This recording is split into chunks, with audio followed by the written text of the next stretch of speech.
Line 49. Now her bosom rose and fell tumultuously. That means she took a deep breath. She was beginning to recognize this thing that was approaching to possess her. Line 51, when it says it possesses her, it doesn't mean like demons are coming for her or whatever. It means like she's about to get this idea, okay? And she was striving to beat it back with her will, as powerless as her two white, slender hands would have been. When she abandoned herself, a little whispered word escaped her slightly parted lips.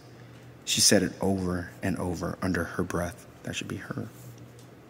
Line 55. Free, free, free. The vacant stare and the look of terror that had followed it went from her eyes. They stayed keen and bright. Her pulses beat fast, and the coursing blood warmed and relaxed every inch of her body. Holy crap. Okay, here's what's going on. She hears that her husband is dead. She cries this big storm. She's so sad. It takes so much out of her. She goes into her room and she sits there and she stares out into the vast openness of nature. And that's another thing. Nature, nature's a big part of this, right? She's looking into the sky. And then this thing is coming for her. And she sees it coming, this idea. And she's scared of it. She doesn't want it to come. She would beat it back with her hands if she could. But it takes her over anyway. It possesses her. Not like like I said, not like a demon, but like this idea, this concept, it possesses her. And the idea is that she is free. She's free. She's free. It mentions it 3 times. Remember, 3 is a magic number, the Father, Son, Holy Ghost. 3 strikes her out. Christ fell 3 times before he was crucified. On the 3rd day, he rose again. 3, it's a magic number. 3 wishes from a genie. Free, free, free. She's free. She doesn't have to worry about her husband anymore.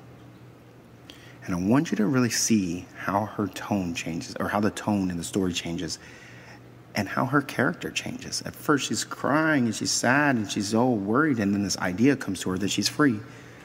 And so things are going to change. Line 60. She did not stop to ask if it were or were not a monstrous joy that held her. A clear and exalted perception enabled her to dismiss the suggestion as trivial. She knew that she would weep again, and when she saw the kind, tender hands folded in death, the face that had never looked save with love upon her, fixed and gray and dead, but she saw beyond that bitter moment a long procession of years to come that would belong to her absolutely. All this is saying is that she knows that she's now free, and she's a little bit happy about that. But she knows that when she sees her husband lying there in the coffin, dead, that she's going to be overcome with grief again. She knows she's going to be sad again. But there's that one little thing that's inside of her, this one little idea that kind of keeps her not completely sad. She's like, but I'm going to be free. I'm going to be able to do what I want. Line 67. And she opened and spread her arms out to them in welcome. There would be no one to live for during those coming years. She would live for herself. Line 70. Huge thing. Huge understanding. Now, you understand this is back in the day. This is when a woman's duty was to take care of her man and to do this and that. This is way beyond, this is before Beyonce. There's no, if to the box, to the left, there's none of that. This is, hey, you are a woman, you're married to a man, you serve him, you do everything he wants you to do. But now, she's free from this. She doesn't have to worry about this. She doesn't have to worry about this guy. Now she can do whatever she wants to do. She's going to live for herself. Line 70. There would be no powerful will bending hers in that blind persistence with which men and women believe they have a right to impose a private will upon a fellow creature. She's like, nobody can tell me what to do. This guy can't tell me what to do anymore. I can do my own thing. A kind of intention or a cruel intention made the act seem no less a crime as she looked upon it in that brief moment of illumination. So she's not even feeling bad for it. She's like, oh, this is a release. This is good. This is something good. And I think it's interesting that you understand it's not that she hates her husband.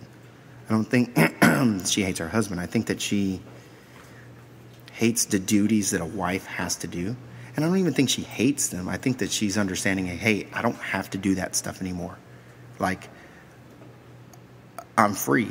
And it's like a good thing. She's like excited about it. Okay. Illumination is a great word on line 75, by the way, because illumination means to turn the lights on, like to get this idea that she's understanding now. Hey, I'm free. She's getting it. This mood is completely changing. Line 76. And yet she had loved him. Sometimes. Ooh. Often she had not.